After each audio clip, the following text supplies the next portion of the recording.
Untuk pertanyaan yang berikutnya, Assalamualaikum Ustaz. Waalaikumsalam warahmatullahi. Barang siapa amal pada musola atau masjid, pahala mengalir. Bagaimana dengan alat elektronik dalam perjalanannya rusak?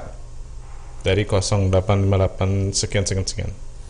Jadi dia wakaf tapi berupa elektro. Ya, mic atau Mic sebagainya. ya. Wakaf. Saya wakaf berupa mic, sound system. Sound system.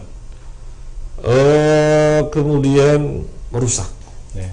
Nah, siapa yang merusak? Maka dia wajib memperbaiki. Ini barang wakaf, amanah, wajib diperbaiki. Nah, kemudian setelah diperbaiki, bermanfaat sebagaimana semestinya, pahala tetap mengalir gitu. Kalau misalnya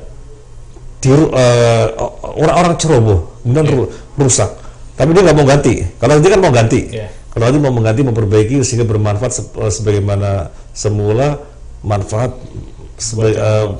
berjalan, pahala mengalir sebagaimana awalnya. Nah, kalau misalnya dia yang ceroboh nggak mau memperbaiki, udahlah, terus kan dibiarkan aja rusak.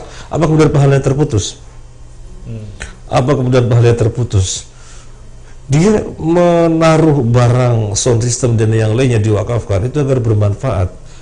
Kapan bermanfaatnya ini? Selama masih bisa dimanfaatkan. Ini kan sesungguhnya masih bisa dimanfaatkan, tapi gara-gara ada oknum yang ceroboh sehingga rusak, maka dia yang bersalah. Maka ini barang sesungguhnya, kalau tidak kecerobohan, tapi pemakaiannya normal, sampai berapa lama ke depan dia akan berfungsi, maka sampai berapa lama ke depan berfungsi dia tetap mendapat pahala. Jadi keberadaan yang tidak dipakai mangkrak, dia tetap berpahala. Lo kan tidak dimanfaatkan, iya, karena sesungguhnya seandainya normal, tidak dirusak karena ceroboh, tidak rusak karena ceroboh, akan terus dimanfaatkan. Maka sampai batas usia pakainya berapa, maka itu mendapatkan pahala. Iya. Kecuali kalau misalnya bencana alam, roboh, semuanya rusak. Itu udah berhenti. Loh, kan sesungguhnya masih berjalan terus. Karena usia pakainya sampai 2 tahun ke depan. Tapi ini ada bencana gempa bumi misalnya, sehingga rusak semuanya. Ya sudah, selesai takdirnya di situ. Jadi berbeda rusaknya faktor tangan manusia atau faktor alam.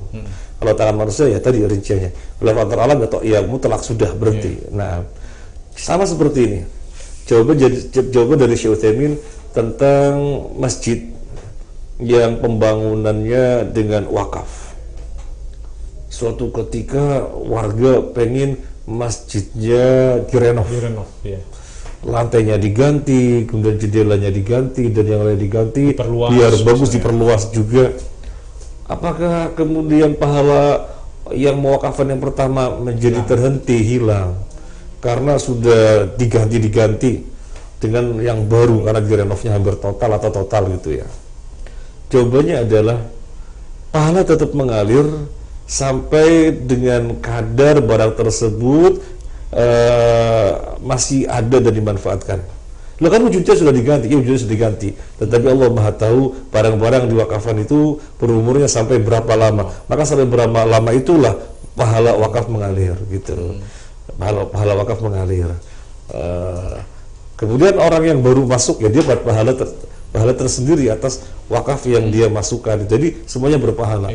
Baik yang barangnya sudah tidak berwujud ataupun orang yang baru masuk barangnya dari dia semuanya berwujud, dua-duanya dapat pahala.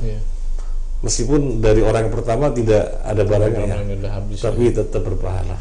Dalam hari ini hikmahnya orang yang ingin berwakaf jadi nggak takut-takut saja. Iya, kadang-kadang kan dijumpai, loh jangan sekali-kali diutak-utik.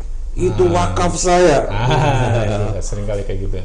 Jangan, itu wakaf saya. Masa kalian tega pahala saya dihentikan? Tidak. Jadi meskipun barangnya sudah tidak berwujud, insya Allah akan tetap berpahala sampai batasan itu usianya sesungguhnya sampai berapa. Allah Maha tahu itu. Allah alam.